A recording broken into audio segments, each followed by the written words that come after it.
Hello everyone, welcome. Alright, this is gonna be a crash course on how to set up your screen so that when you're doing your drawings, everything is great. Let's start.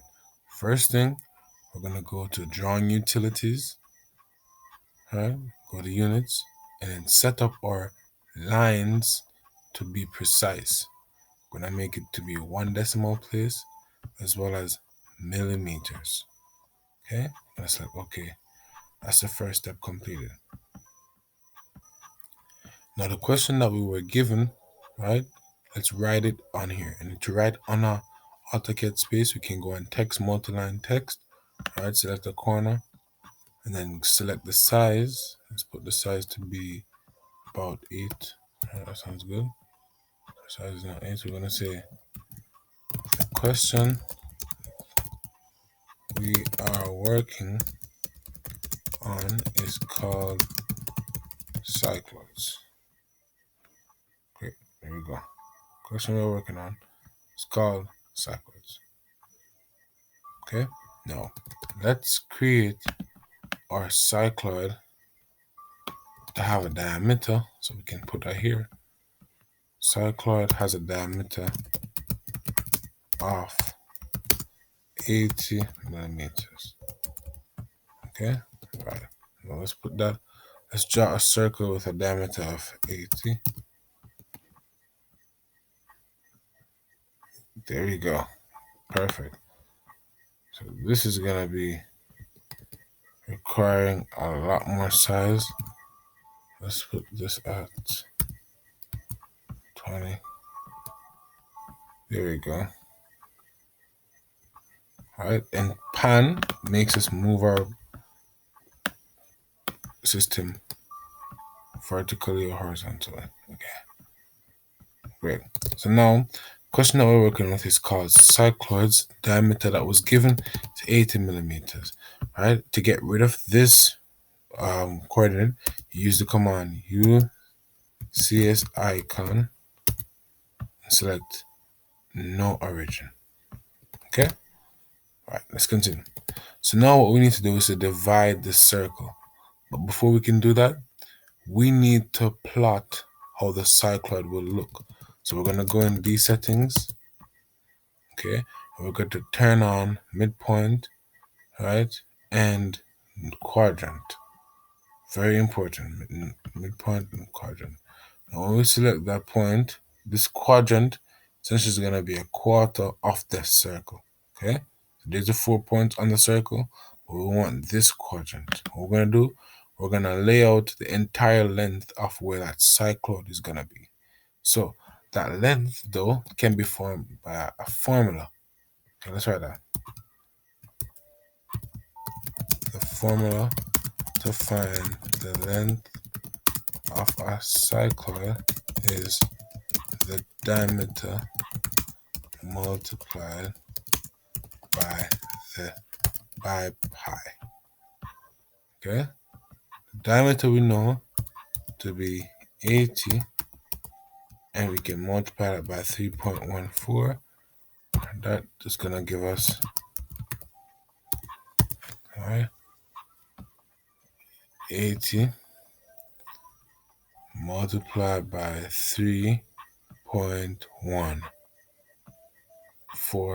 and we get 251.2. So let's write that 251.2. There we go. Let's close that. Okay, great. Yes. All right, there we go. So now we're gonna say the entire distance of the cycloid is gonna cover a range of 251.2. There you go. Let's move that over. Okay.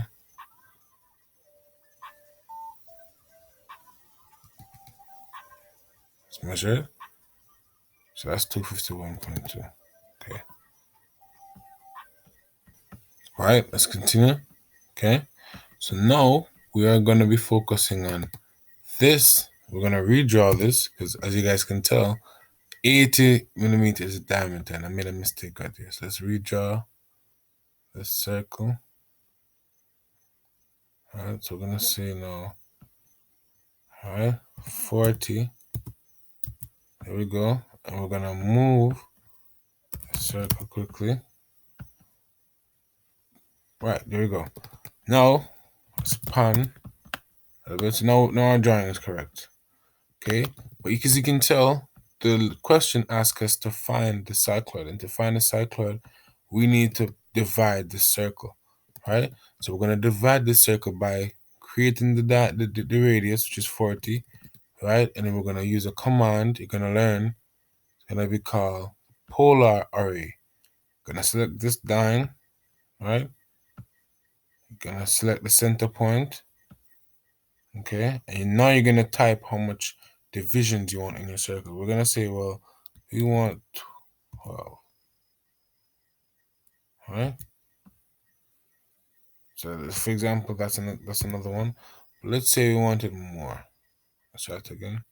So we're gonna draw our line once more. All right. Okay. Try that one more time. All right. Polar array. My bad. Let's try that one more time. All right. Center point.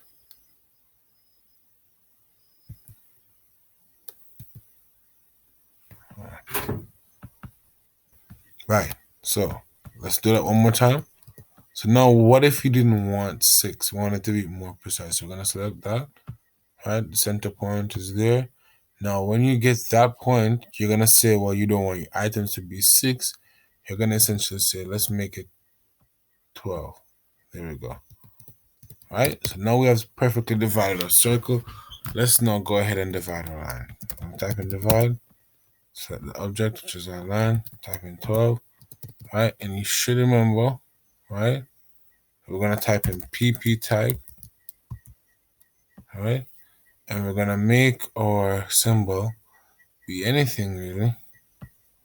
Make our absolute resolute point be 5. All right, there we go. But we want it to be a little bit smaller. All right, we don't want it to overtake the entire drawing. So let's say it's gonna be 3. All right, there we go. Okay. Now, based on these points, you are to create your construction lines from the layer point, but this is just an example. All right. So you're gonna now say, go in your D settings, and you're gonna turn on your nodes. Okay. And once you do that, now you can selectively touch each point. Okay. You're gonna essentially repeat this, and technical drawing essentially wants you to automate the process. So instead of repeating each single point, you're gonna simply go to each and say, hey, simple as that. All right.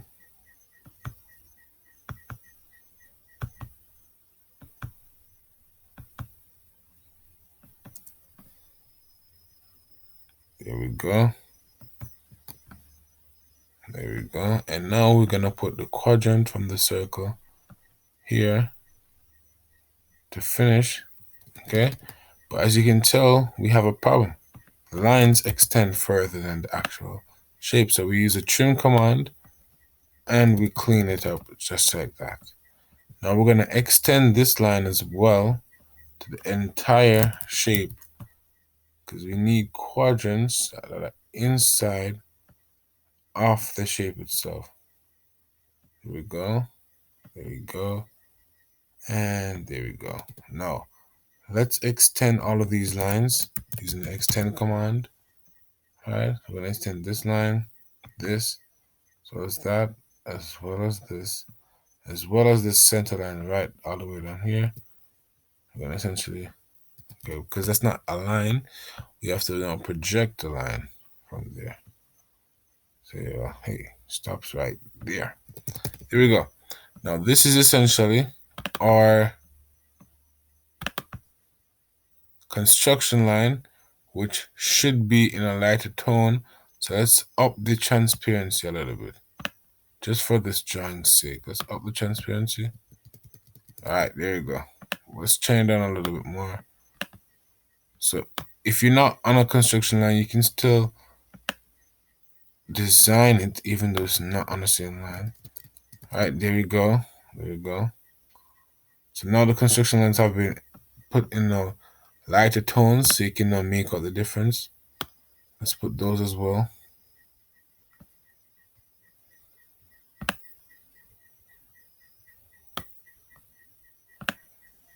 A little bit higher. Right, and there we go. Now what we need to do now is to plot our cycloid. I told you that cycloid is gonna be made by using the same center arc and putting it at each point. So let's say now this is gonna be our first point. Alright? And I told you, so let's put this in a different color. Okay? It's in a different color. Let's say we want it to be red. Right. I told you that wherever it touches, right, wherever it touches the line,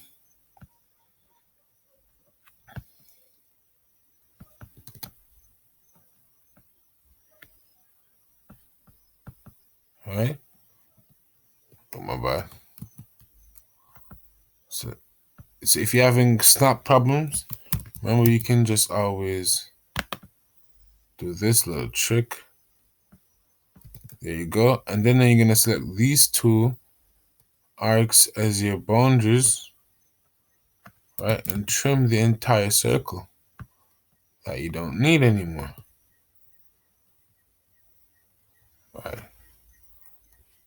There you go. That's your first arc completed. Okay? Right. Right, let's do one more example. One more example. Okay, I'm gonna copy this circle. Copy. Same center. Alright, this is second point. Correct? No. Wherever this second point touches the second line. Alright, let's put this in red again. Remember, you're supposed to be using your construction lines from the template that I gave you. So wherever this line now touches second point,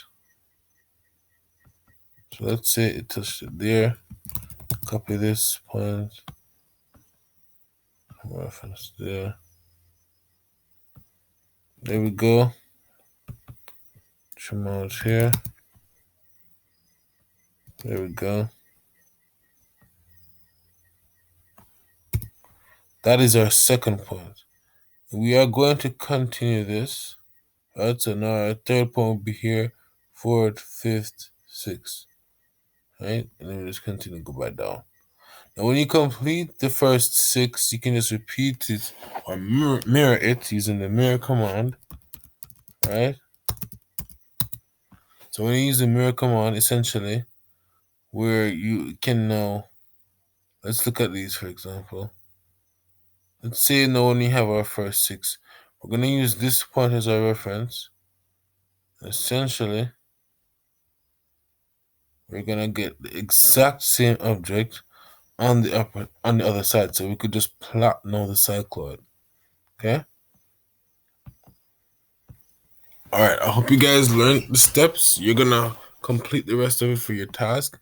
But let's quickly now understand the template. Okay? That'll be in the next video.